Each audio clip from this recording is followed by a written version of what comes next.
Hello, and thank you for joining us again on our channel here, Beyond Behavior. I'm Kristan Weisdack, the CEO and founder of BehaviorWorx of Southwestern PA. I'm so pleased that you're going to join us today for another video in our Summer Send-Off series.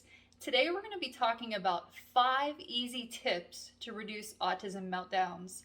And now honestly, these tips can also be used with children with ADHD and general behavioral concerns as well. So let's jump right in. Now, our first tip is something that we're really borrowing from one of our early videos. If you remember, we talked about cold water play. Now, cold water play, cold exposure really helps take those kids from fight or flight to rest and digest. So if you caught this video last week, you'll understand where we're coming from. Whether you are working with a child in a home setting or you're working with your own kids, this is really great for any environment. You can fill up a bucket with cold water and ice when you're in the household or outside, or in a school or in a daycare, and you can really use that sand and water table, add some cold water and some ice to it, and let those kids go to town, especially on those hot days just like today. Tip number 2 is when you're looking for ways to reduce autism meltdowns is really about feeding schedules. So kids might get in that hangry zone. Now, parents or caregivers, if you've ever experienced hangry, know exactly what I'm talking about. Preston used to have this Jekyll and Hyde routine where he would say, I want it, I don't want it, I want it, I don't want it. And he became really, really inconsolable.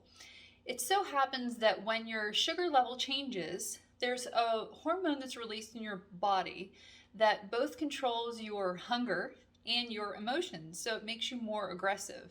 So in order to head this off at the pass and keep those glucose levels that are nice and high and maintain that healthy hormone level, you want to make sure that you're feeding kids every hour and a half to 2 hours.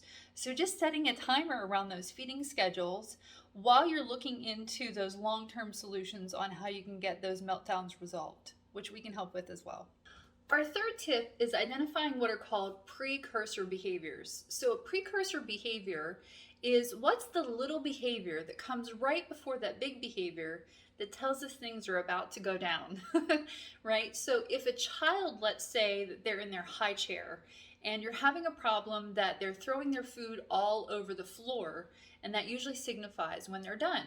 So the precursor behavior you might be able to identify is when they start getting restless in their high chair.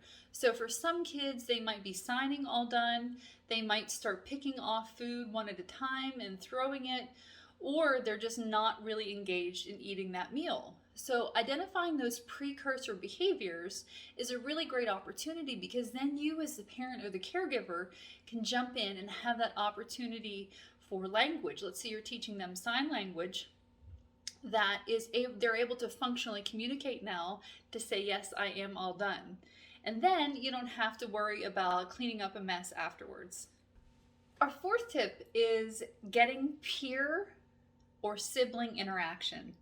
Now, I've seen this happen when I worked in school districts where I called those kids my unicorns, because it was a really magical moment when one of the other kids would come up to the kids that I was working with and take their hand and encourage them to play.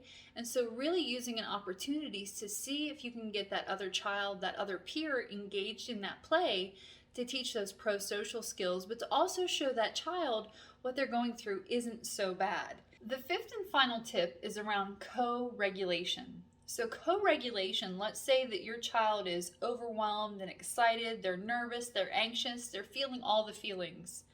Co-regulation involves you as the parent or the caregiver or the teacher really maintaining a calm demeanor,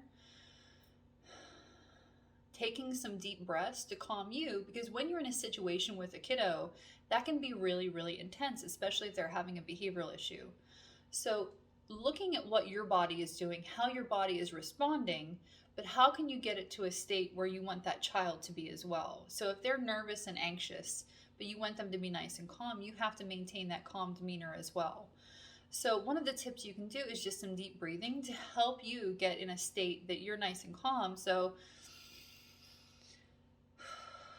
breathing in through the nose and out through the mouth a few times can really help that. But again, this is all about minimizing meltdowns. So really identifying some of the things like those precursor behaviors that we talked about, and really kind of preparing yourself beforehand, before that big behavior shows up. How can I identify those things and get my body co-regulated and hopefully we'll be able to bring that kid out of that fight or flight state into rest and digest, and it won't send them into that meltdown. So I hope you love these 5 easy tips to help minimize meltdown for your child with autism, ADHD, or behavioral concerns.